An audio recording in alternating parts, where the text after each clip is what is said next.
catch up. My apologies.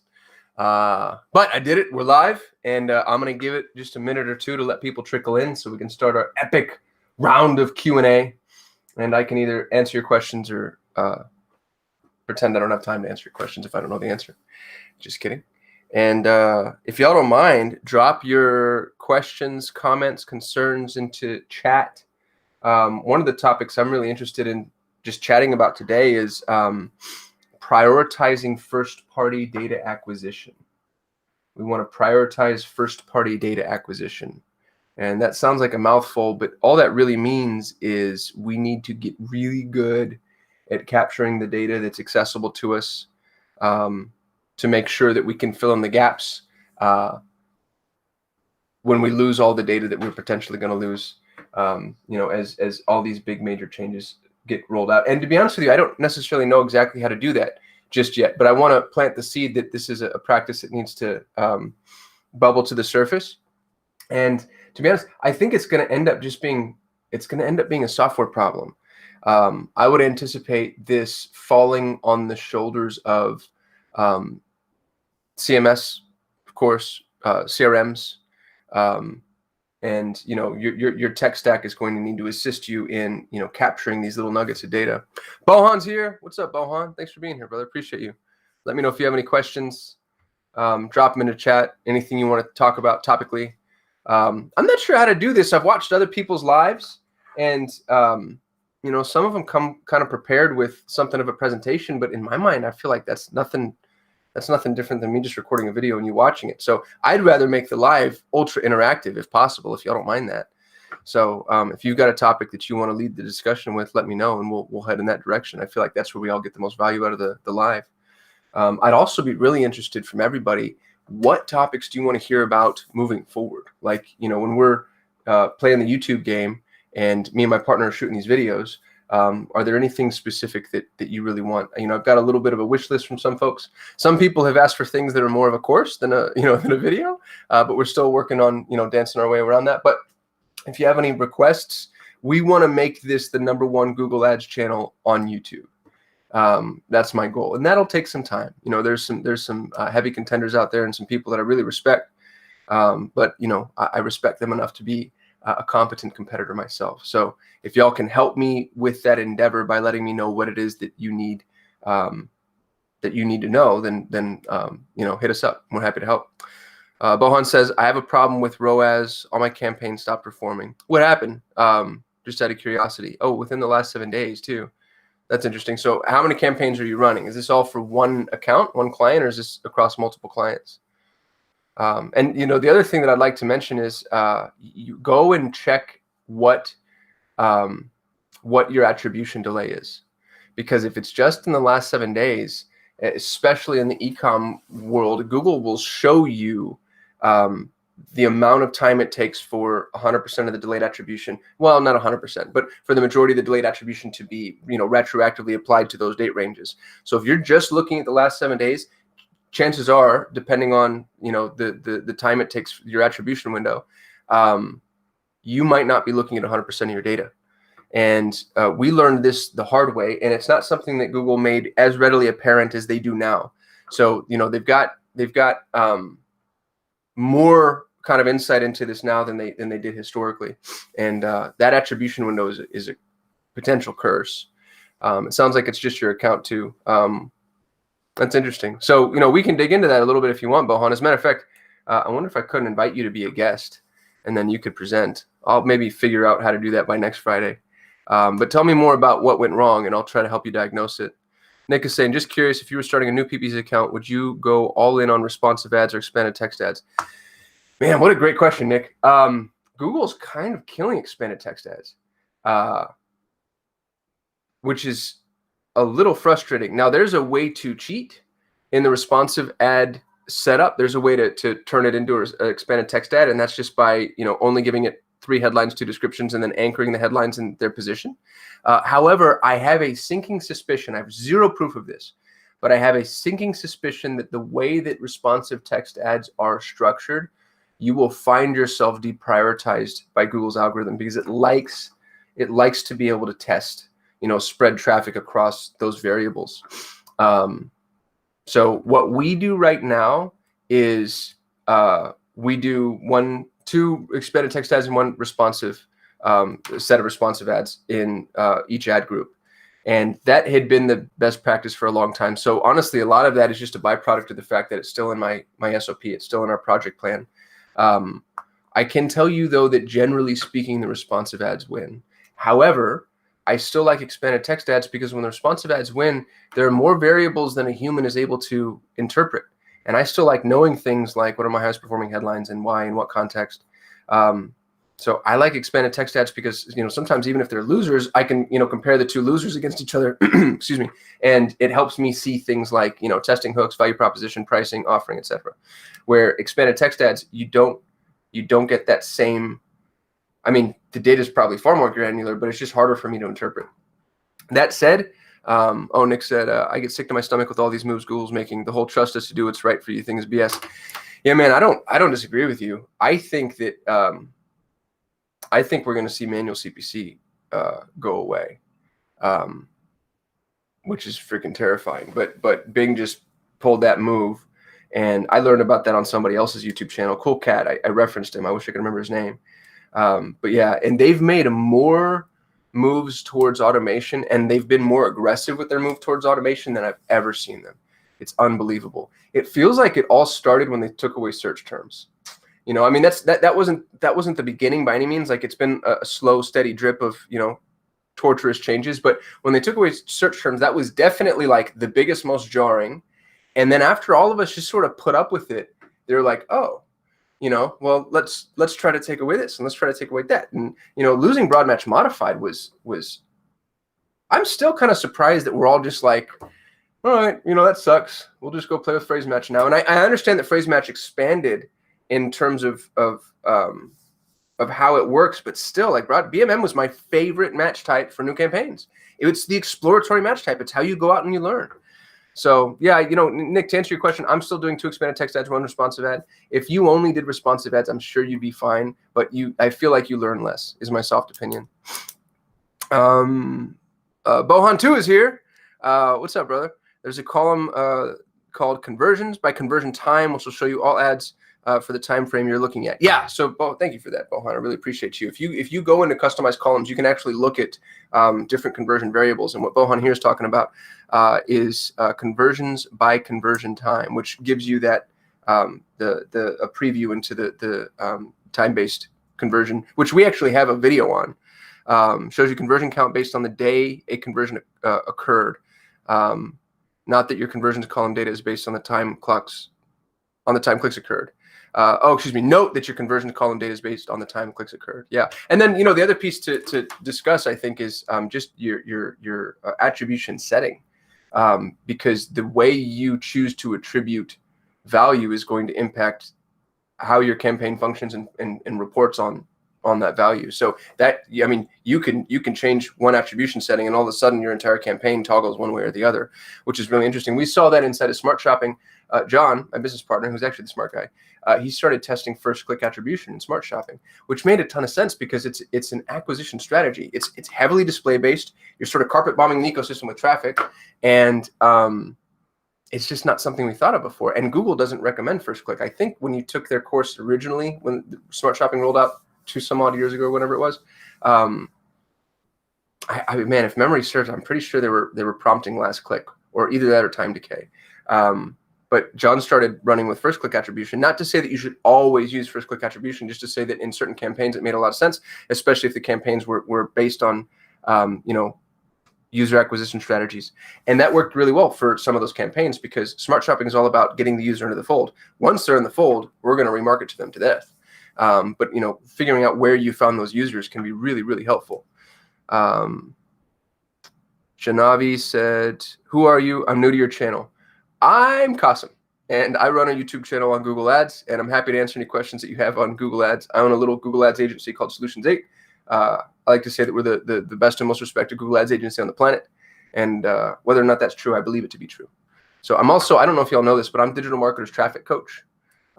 So if you go to Digital Marketer and you sign up for their traffic program, there's 4 coaches in their elite coaching program, and I'm their traffic coach.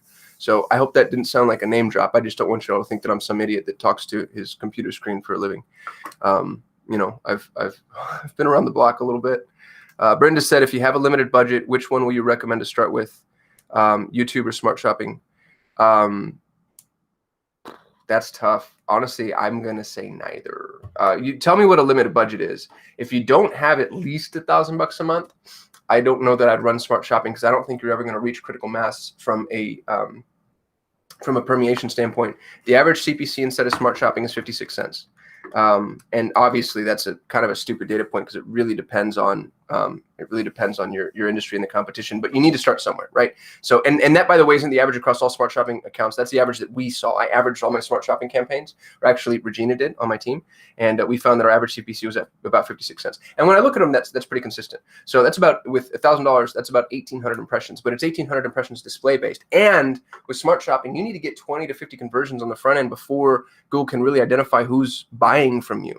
And the 20 to 50 conversions you're getting aren't necessarily within the Smart Shopping ecosystem. More often it's in traditional shopping, and traditional shopping is way more expensive. And so, if you take $1,000 and divide it by the 50 conversions you may need, let's say that we take $1,000 and divide it by the 20 conversions that we need for 50 conversions. Now your cost per conversion, even if you have a $10 cost per sale, that's $500 in spend. And a $10 cost per conversion in a brand new e-commerce campaign, I think is unlikely. Brenda, tell me more about your business. What type of products are you selling? If you're selling consumables, you're in a way better spot. If you're selling stuff that people have to come back for, if you were selling like shampoo or food or candy or something, or I don't know what, staples and staplers or candles and candle wicks, where people have to come back and buy more staples from you, or buy more candle wicks from you, whatever it is. We have a client that sells a specialized type of industrial tape. He sells industrial tape, really brilliant entrepreneur. We've actually known them for some time, but we only started working with them, I think, a year ago. Their return on ad spend month over month is 30%. So they lose money month over month. Their return on ad spend for the lifetime value of a customer, I think, is like 9,000 or something. Don't quote me on that, but it's something staggering. And it's because the tape is super cheap on the front end, but on the back end, the companies that need the tape need it all the time. So they buy one roll to see if it works, and then they buy, rolls into perpetuity, because this company does a really good job at providing this type of tape.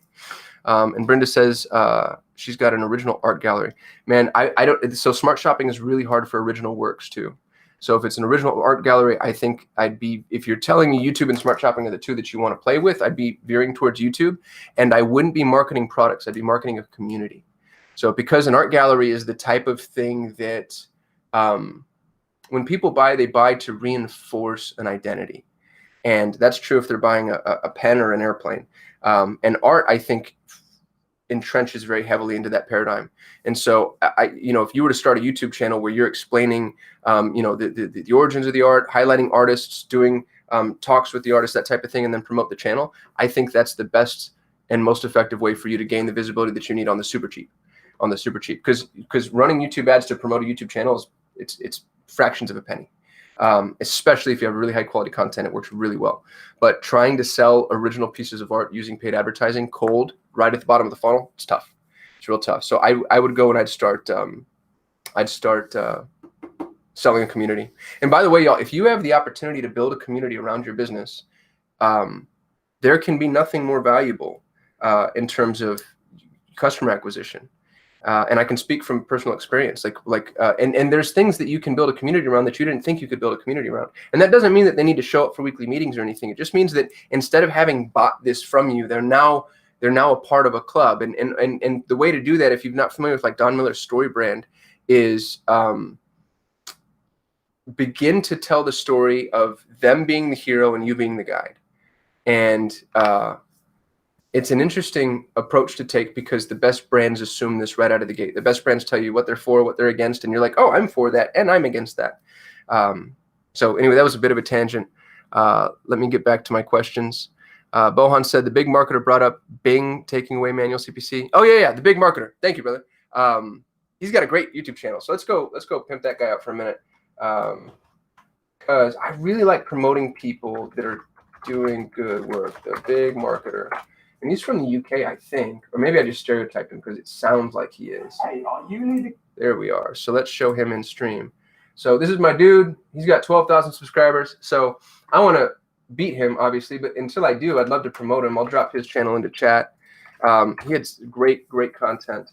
And he produces a lot, which is really cool. A lot of the, he's still bringing up content, which is really cool. A lot of the YouTube or the Google Ads folks aren't really, I really like Surfside PPC, but he doesn't produce but more than once a month now, which is frustrating. The other dude to watch, just so y'all know, is Ed Leak. If you don't know Ed Leak has this this membership called God Tier Ads, and the value this dude pumps out is freaking insane. It's insane what he gives. It's $200 for this. I'm not an affiliate at all, by the way. I mean, I paid him, so when I log in, I get to go see my account here. But it's unbelievable what he's given away with this checklist, and I paid for basically everything that he's selling because I think it's all awesome. And I have a feeling he's building this all up for like a great big sale, like a SaaS product he wants to roll out or something. But I don't care because his content is unbelievable. So I'm going to drop his link into chat too. And if you know of other resources, by the way, y'all, let's promote them. There are so many charlatans and freaking jokers out there that when you find somebody that actually like is giving good value, we got to build them up and we got to help them get some visibility because it's really easy to get discouraged in this game.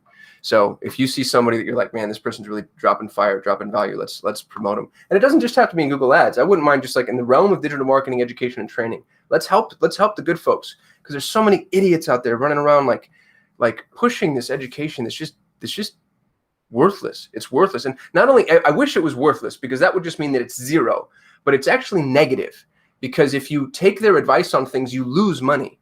So I get really upset when I see some of that stuff. Anyway, thanks, Bohan, for that. Nick says, would you use Bing's keyword tool now as an alternative to Google's? I can't even use it right now. It returns no results to my keyword queries. Yeah, to be honest with you, I don't know, dude. It's been so long since I've trusted Bing with anything. Bing has really quality traffic. Interestingly, now it's myopic in scope. There's this conspiracy between Google and Bing. They're conspiring together. They both insist that Bing has 30% market share. Bing insists they have 30% market share because it makes them sound bigger. Google likes to play along with that lie because it helps with the antitrust, you have a monopoly narrative. They're like, no, Bing has 30% market share. If that's true, it's 30% per capita. Google has, something akin to 95% of all search market share. And then even in the 5% remaining, you got to remember there's like DuckDuckGo and a bunch of other, ancillary channels. So people that search use Google.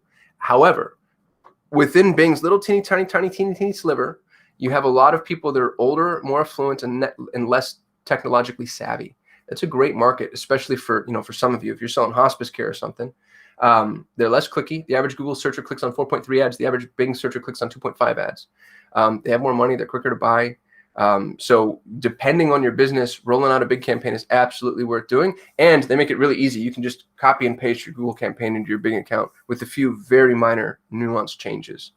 So recommend using Bing, depending on your industry. Michael, what's up, buddy? How would you increase volume for a lead gen campaign when you were limited by a max CPA? So what Michael's saying here is I can only pay so much for a customer. My cost per acquisition can't go above X. And the problem with that is when you try to scale your campaign, it's this reverse apex thing. Well, it's like, all right, well, if you want to scale up, then your profitability needs to go down, which makes sense, right? It's capitalism. It's supply and demand. What I would start to do, Michael, is you're right now, I imagine, playing at the bottom of the funnel. I would begin to move up the funnel. And I've got a great video, if you don't mind me saying, on what we call the bottom up funnel. It's something that my partner invented, and now I take credit for. And I will drop that video into chat. But when you're moving up the funnel, you can move up the funnel inside of Google, but you're using Google search in order to identify the catalytic events that really make people buy. And then you're identifying where they might be at each of those levels. And this will make way more sense when you watch the video. So I'm sorry if that didn't help you, but here we go. Here's the bottom up funnel by Solutions 8. This is a talk that I gave over at MDMC. Shout out to MDMC, by the way. If you're not familiar, Midwest Digital Marketing Conference, biggest digital marketing conference in the Midwest. I speak every year. I love it. It's one of my favorite conferences. It's a little small, but it's Dr. Perry, the guy who runs it, is like just on point. It's so well run. It's so well run. So if you haven't been, go to MDMC. But hopefully, Michael, that talk there helps you. Thanks for the question, brother. Pedro, Kasim, do you consider content grouping crucial to set up new Google Analytics account? Do I consider content grouping crucial to set up a new Google Analytics account? Honestly, I don't know what you mean. And maybe that just means that I'm an idiot when it comes to analytics, but give me a little bit more context, Pedro, and I'll let you know where I land on it, if at all. Bill says, I sell whale watching tours. People do click, they want to go. Yeah, Bill, we've got, we just had a whale watching tour lead come in. I wonder if that was you. But yeah, so, you know, anything that's like tourism based, Google has some really cool tools available to you that a lot of people aren't familiar with. For instance, they have in location targeting, you can have people in or people interested in this location. And generally speaking, I turn that off, because if I'm selling, you know, legal services or plumbing or whatever, anything that's geo-fenced, I only want people in this location. I don't want people interested in this location. But if you're doing something where people are traveling to you, you can do people interested in this location, which can work. It can work really well. The other thing to think about too, Bill, is you can, if you know, like if you're in San Diego and you're like, man, so many people come to us from New York, Florida, and Texas, or whatever. And I'm sure you've got the data on that, right? Like Chicago or whatever. I bet you 80% of your customers come from 5 cities. And if you can identify that, you can go geofence those cities, and then you can bid on the key term whale watching tour San Diego. And I don't know if you're in San Diego, maybe you're in Jersey, but you can bid on that term whale watching tour Jersey within their geofence. You're going to have far less traffic, sometimes zero traffic, but when it works like gangbusters. We did this with real estate. We were looking for out-of-state sellers. So it's somebody not in Arizona looking to sell their Arizona house. And so we went to every single state and we went, sell my house in Arizona, or sell my Arizona house, or realtor in Arizona. And it worked really well when it worked. Bill also says he has 90,000 fans in his Facebook community, and community is important. Yeah, y'all, there's this, you know, the old adage is the best time to plant a tree is 20 years ago. The second best time is today. Building a community is planting your tree. Plant now today. And by the way, the way to build a community, it's not hard at all. Provide value. Provide value. You can do it through email, through blogging, through a YouTube channel, I mean, gosh, there's a limitless number of social channels. You can go Instagram, Facebook, like Bill did, TikTok, Snapchat, whatever. Just hop on and provide value. And it doesn't need to cost you a ton of time. If you did it for 10 minutes a day, bet money, if you did this for 10 minutes a day, just hop on and give one little snippet of value. Bill's up there saying like, hey, here's where, you know, if you want to go whale watching, here's how to make sure you're doing something that's both sustainable and environmentally friendly. Because sometimes the whale watching tours are good and sometimes they're bad. Here's how you know. I bet you Bill has 100,000 little tips and tricks, and he hops on every single day for 10 minutes, offers a tip, tells a story, you know, lets people know how to get the best deal, when to go, when not to go, or just starts describing whales. Like for somebody that's, you know, interested in like nautical things, and he's doing that 10 minutes a day, within 6 months, he'll be the most prolific whale watching community online. People don't do the work. It's sad. It's infuriating, but it's true. Your competitors, everybody wants it quick and easy. And if you're willing to, you know, sit there and invest in your community and provide value, then I think you'll be shocked at how quickly it takes root. We started our YouTube channel in, I think, like October or November. You can go back, you can figure it out. And we're getting a lead or two a day from YouTube. And I had no intention of getting leads from YouTube. I honestly didn't think that was going to happen. It was just a vanity play for me because I like the sound of my voice.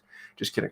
But it was unbelievable. And what's really interesting is some of the leads are qualified. Not all of them. And the ones that aren't qualified, my rule is, and I've got a great people on staff that help with our sales team, but anybody who engages with us needs to be better off afterwards, regardless of whether or not they hired us. So we're always going to hopefully send them in the right direction or give them some good advice. But yeah, this community has been amazing for me. And then I've made some friends. One of my buddies reached out to me recently. He's going to send me a book that I've always wanted. It's like a $200 or $300 book out of the freaking blue.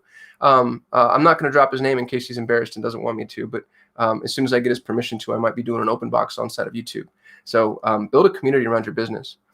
Nick says, man, I encourage you to dual stream this stuff on Twitch as well. Dude, I'd love to do that. I need to figure that out. Let me go. I'm going to go assign that to my VA.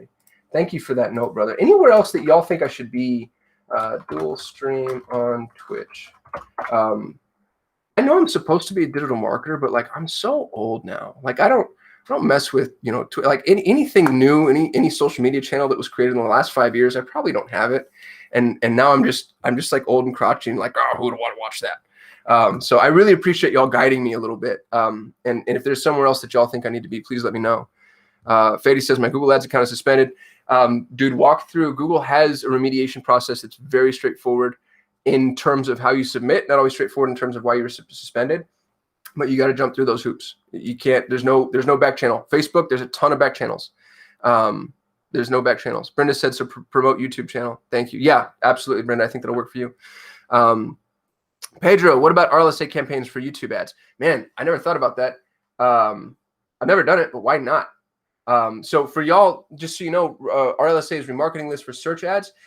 It technically, Pedro, it wouldn't be, I don't think it would be technically Rlsa, because I don't think that Google's looking at YouTube as search. I think it's deemed more display. And I realize that's a semantic discussion, but what Rlsa is you look at everybody that has landed on your site. So you create an audience of people that have engaged with you. And then if those people search for any of your keywords, you tell Google, I'm willing to pay more for this person. Remarketing list, so standard remarketing list, but specifically for search ads.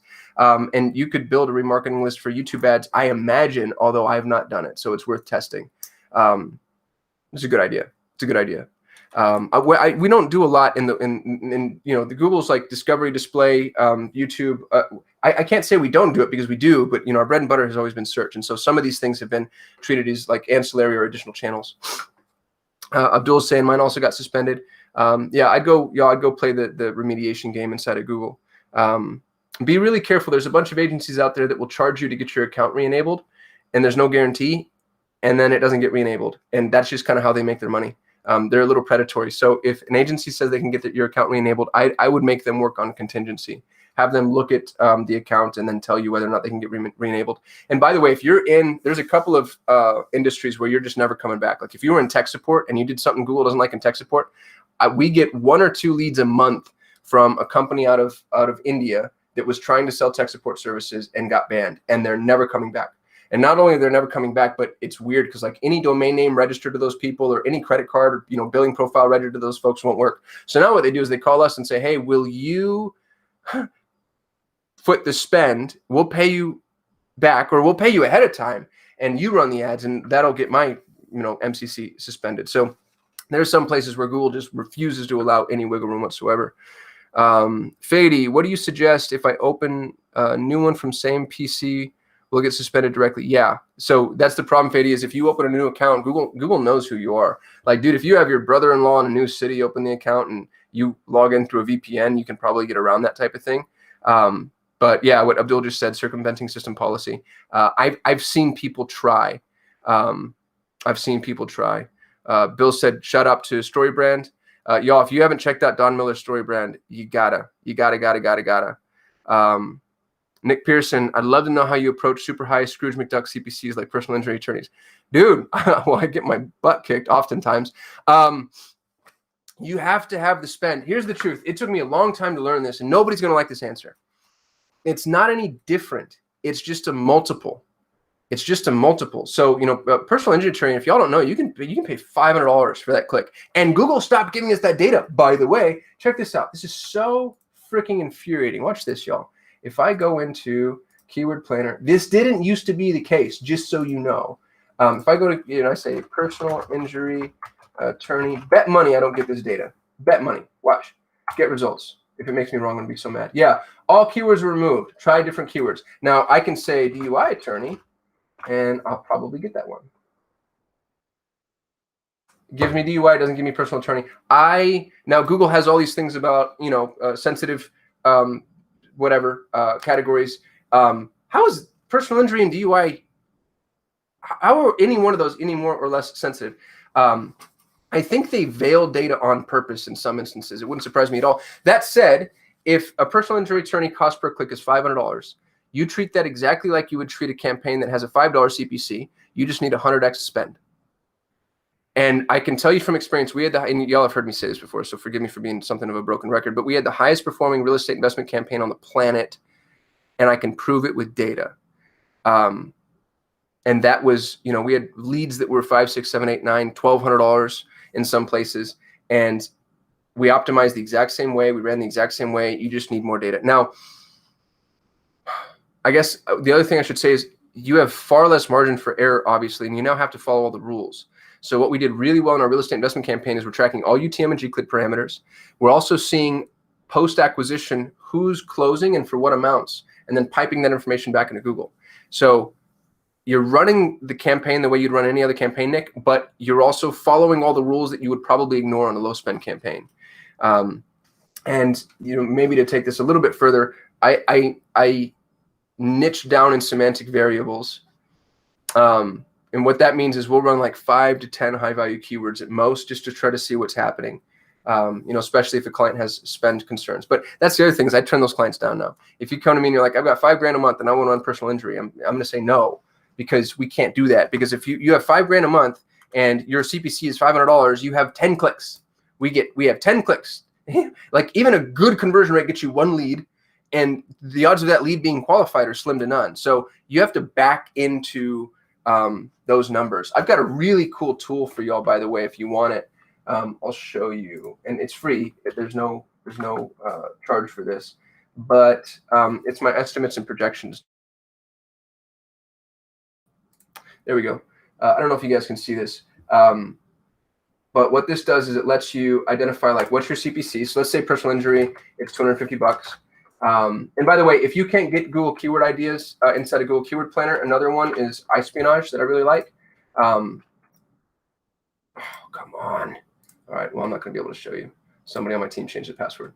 But let's say it's $250 just to narrow it down, because $500 might be a little high. But then go take the amount of money that they make from personal injury. An attorney could make $80,000 from a personal injury case, and 120 might be LTV if there's other ascension models, or you're just averaging out their low to high.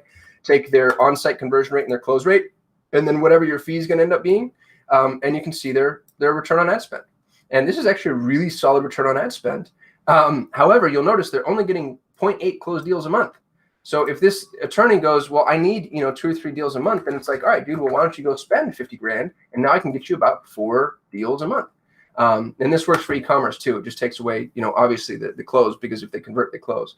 You can get this tool for free if you go to soul8.com/estimates. So y'all can have that, my gift to you. Run the numbers. You got to know the numbers. Know your numbers. Bohan gave me his Google Ads account. Cool, brother.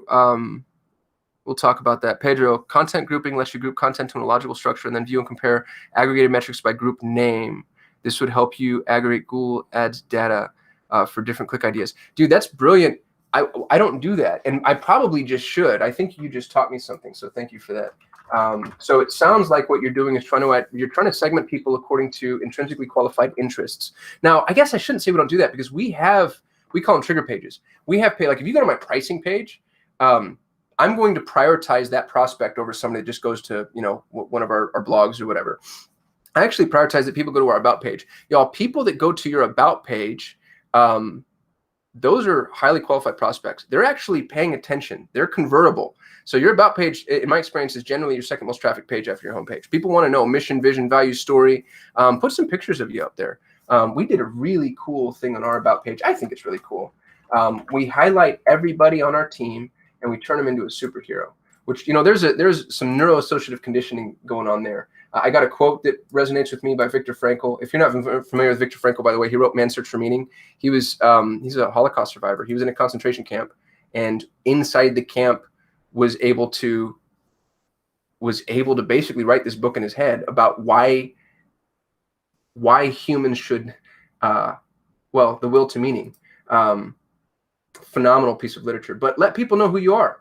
And people have brought this up to me before. I had somebody on the phone the other day who was like, yeah, I saw a Viktor Frankl quote on your website. I'm like, yeah, here are our values. And then bam, here's our about with our entire team. And the other thing that I do too is, we have some offshore resources. And for our offshore resources, this isn't everybody actually. Gosh, we're missing so many people. We've just grown so fast. Note to self, about page update. But we're just right up front about why you should work with us, and also right up front about why you shouldn't. So build out your about page and then use catalytic pages in order to identify your highest, your high prospects. And Pedro, it sounds and Pedro goes, yeah, it's pretty much the same thing as having auto tagging on, but you can group several traffic within a different URL. Okay, so content grouping is taking the individual pages that I'm talking about and then just bundling them. That's really cool, man. I really appreciate that. Facebook is a perfect example when you've got m.facebook, i.facebook, lm.facebook, etc. The source traffic reporting. Okay, so we're just bundling. We're just aggregating data, which honestly might really help given how much data we're losing. Bill says I talk to him like it's a one-on-one call. Yeah, dude. And that's the other thing too, is in marketing, it's really weird. You know, everybody I think is naturally empathic. People are natural empaths. People naturally love other people, naturally want to help other people. And then they put their marketing hat on and then they get weird. You know what I mean? And they get like real stiff and like, you know, if you're like me, and then they have like these really rich scripts they follow. Don't do any of that. Be yourself. Just be yourself. And by the way, if they don't like that, well, that's okay, because they're probably not a good customer for you, because they're going to have to put up with you or your business, your employees or whatever. And go up there and I love what Bill said. I talked to him like it's a one-on-one call. Imran says, hi, Kasim. Hi, Imran. Thanks for being here, brother. Bohan shipping out. Cool, man. Do smart shopping ad promotions give better ROAS? Yes. Smart shopping has been the highest performing. It's been the highest performing strategy I've ever seen for online retailers. It's amazing when it works. We're running, if y'all don't know this, we're running an online challenge. I haven't really started promoting it yet, but it's called, where's my share? Where did it go? There we are. It's called 3X Shopify. It's free. It's free. It's free. We've actually got some really solid sponsors out of ClickCease and DataFeed Watch. But we're going to teach you how to build a smart shopping campaign the way that we build smart shopping campaigns. It's a 3-day workshop. It's live. It's May 10th through 12th. So if you want to register for the workshop, register. Would love to see you there. You know, you're going to get me and my partner. And this was before my midlife crisis, as you can tell.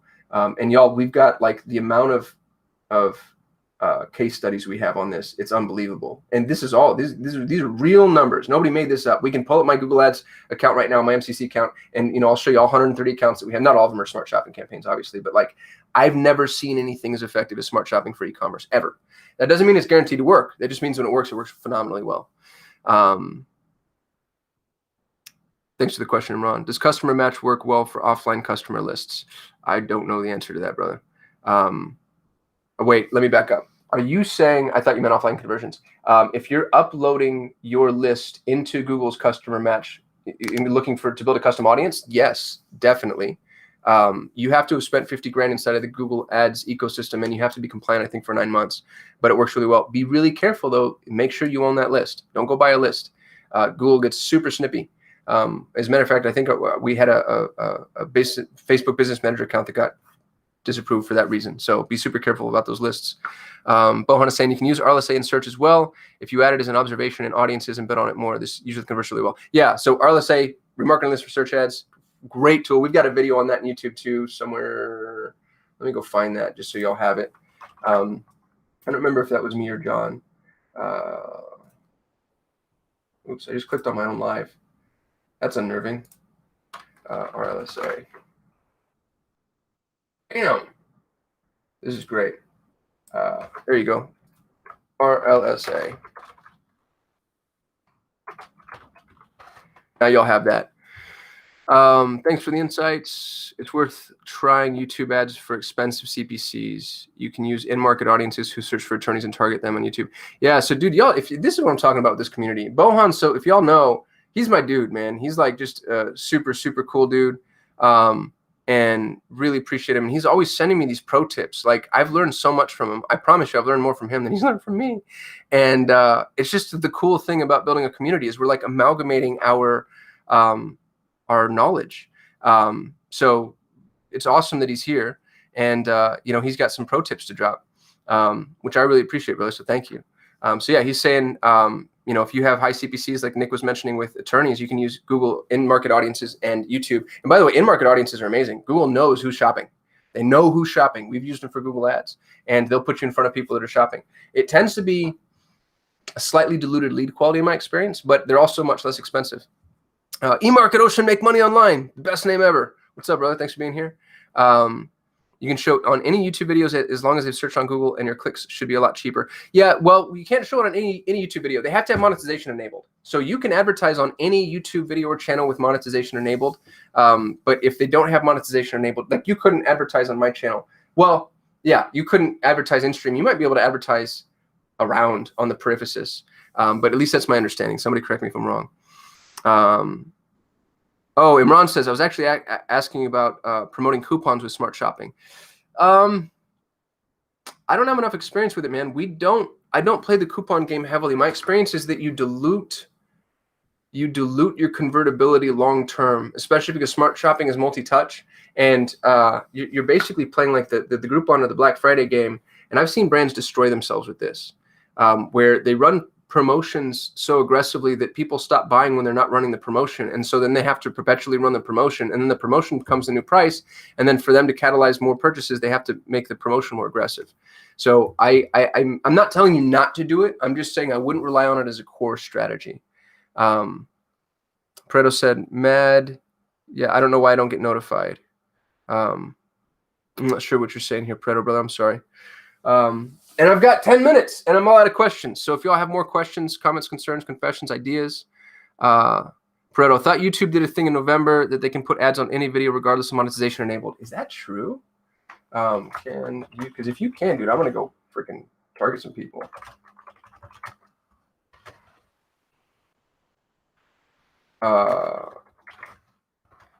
That's awesome, man, if that's true. Wow. Ads may appear on your uploaded videos even if you have monetized the video yourself. Oh, man, that's unreal.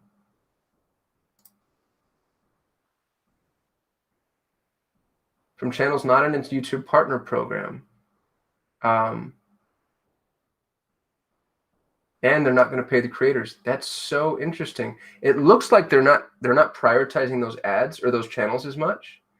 And you're right. It happened right at the end of November. Thank you for this, dude. I really appreciate it. So yeah, you can go after channels and videos that don't have monetization enabled. That's really good for me to know. We don't play with YouTube as much as we should, and I think that, and I have a video on this too. I think YouTube just became the next open frontier, because Facebook just got shut down. If y'all don't know what happened with Facebook, y'all, it's crazy. They had a 28-day attribution window that went to 7. You lost 75% of the data.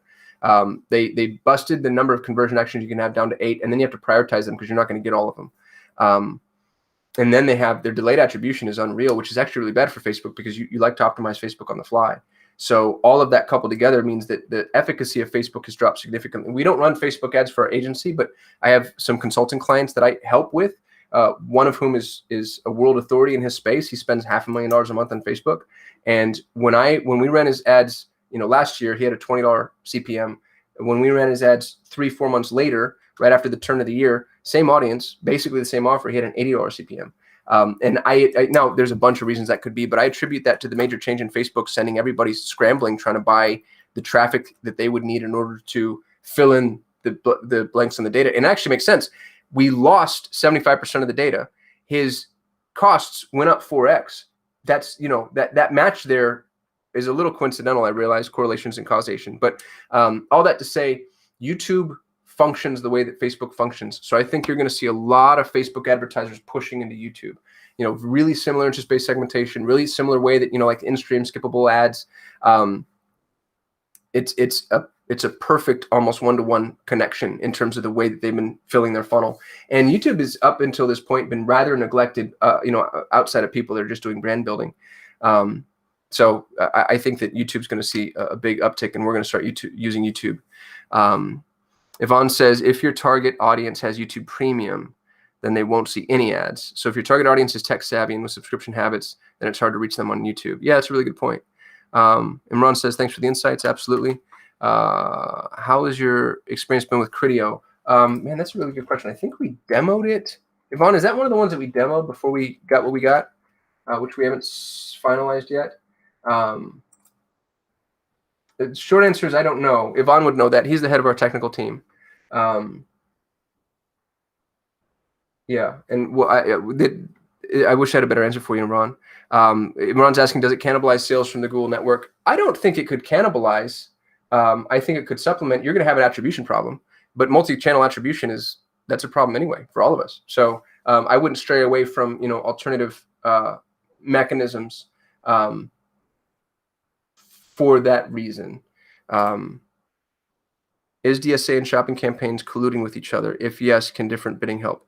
Well, is DSA and shopping campaigns colluding? Yes. So DSA can serve, everything serves smart shopping. If you're asking about smart shopping specifically, everything serves smart shopping because smart shopping is looking for common denominators in purchase behavior. And then it goes out and tries to find more of those people. So like if you're running a smart shopping campaign and you've got a great Facebook campaign running, your Facebook campaign will feed your smart shopping campaign. And we've seen Facebook campaigns that were break even, but that increased the ROAS of my smart shopping campaign by 2x. And then told the client, like, don't turn Facebook off, because even though you're not making any money on Facebook, the data that we're gathering that allows us to go find more purchasers is worth it. And so if you're running DSA, which is dynamic search ads, DSA is going to crawl your entire site and then advertise. It's crazy how automated it is. It advertises for you, basically builds the ads for you. You don't have almost nothing to do outside of like some, instead of driving it like it's a plane, you're now driving it like it's a boat. And DSA is potentially going to bring in purchasers that might not have been captured by, shopping or smart shopping. I don't know how those remarketing audiences play against each other. I know that if you run dynamic remarketing alongside smart shopping, it gets basically 0 impressions, but improves smart shopping ability to remarket. And smart shopping likes to steal remarketing audiences from other mechanisms. So I'm not sure where that plays. Pareto says CPCs in my industry for search are pretty high to work with right now. So I've been looking into YouTube. Yeah, check out what Bohan said earlier. In-market audiences, even affinity audiences. Affinity audiences are people that are interested in a topic, just generally speaking. In-market audiences are people that Google thinks are going to buy that thing, or they're actually, they've articulated commercial intent. And so prioritize your in-market audiences, but realize that they're going to be a little bit more expensive. But if you have anything top of the funnel that you can give your affinity audiences to build a community around, then super worth doing. Absolutely worth doing. I really appreciate y'all. I have a favor to ask of everybody. I've got an anonymous survey. It's solate.com/better. Solate.com/better. And if you go to this survey, I won't know who you are, but I'm going to ask you for one thing that I did well and 3 things that I can improve upon. One thing I did well, 3 things I can improve upon. And if there are other traffic topics that you want to know, let me know what those are. I want to get good. I want to be a good coach. And that's not really where I've lived up until this point. So I know there's a couple of, critiques I get often, which is like, talk slower. But otherwise, I'd really love y'all's feedback just on how I'm doing and what I can do better for you. Yeah, Bohan's confirming YouTube will show ads on some channels which don't have monetization enabled. Based on my cursory skim, it looks like it's not like a wholesale. They're just sort of sprinkling ads throughout, but that is really interesting. So anyway, if y'all don't mind filling out the survey for me, I'd be grateful. I dropped a link of that inside a chat. Really appreciate everybody showing up live. That's awesome. It's kind of cool, the little community that we're building. I think we peaked at like 20 some odd people at one point, which is awesome. And Napur, very last question: how much tweaking the title and description of the product in the feed app affect the campaign? Yes. So with shopping, especially because shopping is using your title and description in order to identify attributes of your product, and it's prioritizing them the same way that in SEO, Google is prioritizing things like the H1 tag and title tags. So you're going to want to make sure that you have very solid titles and descriptions. Be careful about over tweaking. I like to use a data feed tool for that reason. It makes it easier to manage and to, especially if you have a lot of products. So we use Data Feed Watch. I'm not a reseller and affiliate. I just like them. But that would be my recommendation. Yeah, and Pareto's going top of the funnel. Also, course walkthrough soon. Oh yeah, Pareto, I already shot the course walkthrough. It's going live inside of our YouTube channel soon. And for everybody that bought the course, thank you. I'm so excited that you bought it. I'm also super nervous. Can't wait to hear your feedback. I have a 90-day money back guarantee. So if you're not happy for any reason, I'll give you your money back. Just tell me what I could have done better. Other than that, appreciate y'all. Having tons of fun doing this. I'm having so much fun doing this. So thank you for your attention. I heard Gary Vee say one time, "Thank you for your attention is my oxygen." And I thought like, well, that's a little dramatic. But now I'm doing this and I'm like, oh, I kind of get that. Like you start to crave it a little bit. So appreciate y'all, putting up with me. And I'll see you next Friday.